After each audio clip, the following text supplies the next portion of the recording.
안녕하세요, 핑몬스터입니다. 드디어 챔피언스리그 8강이 시작됐습니다. 이번 8강 라인업을 보면 이탈리아 팀들이 전멸하긴 했지만 각 리그 최고의 팀들을 모은 역대급 라인업이라 생각되며 그만큼 많은 기대가 모아지고 있습니다. 각 리그 내노라는 팀들의 맞대결이기에 예측이 쉽진 않겠지만 축구와 배팅을 살아가는 우리가 그냥 지나칠 수 없겠죠? 그럼 오늘 경기 분석 시작합니다. 첫 번째 경기는 아스날과 바이에른 뮌헨의 경기입니다. 두 팀이 가장 최근 챔피언스리그 토너먼트에서 맞붙었던 적은 지난 16-17 시즌 16강으로 당시 아스날이 홈과 원정에서 모두 5대1로 패배하면서 합계 스코어 10대2, 정말 처참한 패배를 기록했던 아스날입니다.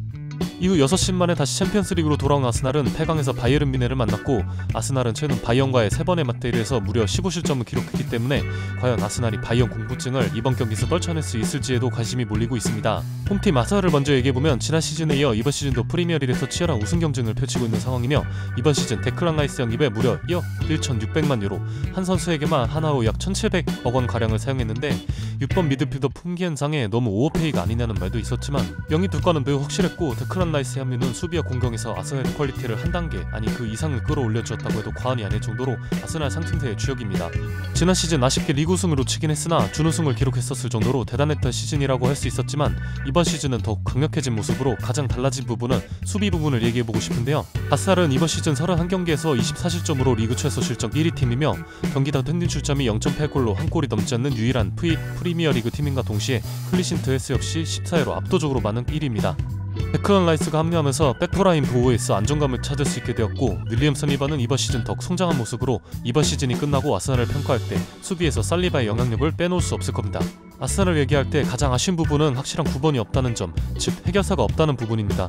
지난 시즌 많은 기대를 안고 영입했던 제주스는 부상이 너무 많아 아쉬웠고, 이번 시즌 카이 하베리츠를 영입했는데요.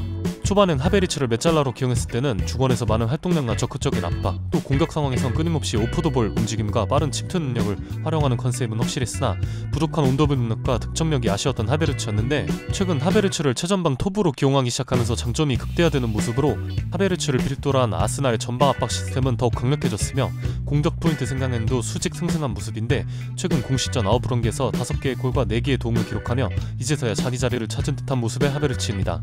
바이에른 뮌헨의 얘기를 해보면 지난 2월 레버쿠젠 라치오 브롬으로 이어지는 일정에서 3연패를 기록했던 바이언이 또다시 4월 도르트문트 하이렌하임 아스날로 이어지는 일정에서 3연패를 기록할 것인지에 대한 관심이 몰리고 있습니다. 토마스 투엘 감독이 이번 시즌을 끝으로 바이에른 뮌헨과 결별이 예고되었고, 시한부 감독이 된 투엘 감독과 과연 남은 시즌을 끝까지 같이 해야 하는지에 대해서도 갑론을박이 펼쳐지고 있는 상황입니다. 최근 바이언의 분위기는 좋지 않습니다. 지난 27라운드 홈에서 치러진 대여 클라시코에서 10년 만에 리그에서 도르트문트에게 패배했으며, 다음 일정은 승격팀 하이덴하임 원정이었는데 두 골을 먼저 리드했음에도 그 점수를 지키지 못하고 역전패를 허용했습니다. 11시즌 연속 리그 우승 기록이 사실상 끊기게 될 시즌인데, 이런 최악의 상황에 토마스 투엘 감독은 레버쿠젠의 우승을 축하한다는 발언으로 구단 수뇌부들과 팬들의 속을 완전히 뒤집어 놓았으며, 감독이 이런 비정상적인 발언은 팀 분위기를 망치는 데에도 주요했을 것이라고 생각합니다.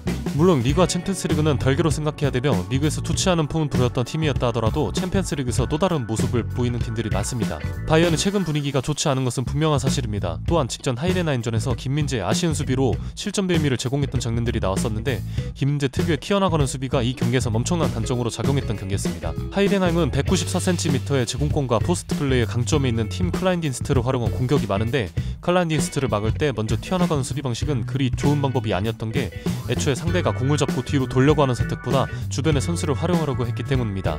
글쎄요, 아스날 상대로 투엘이 또다시 김민재 대신 발이 느린 에릭 다이어를 선택할까요?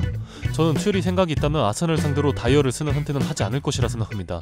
직전 경기 아쉬웠던 것은 사실이나 김민재의 능력이 오히려 이런 경기에서 빛을 발휘할 수 있을 거예요.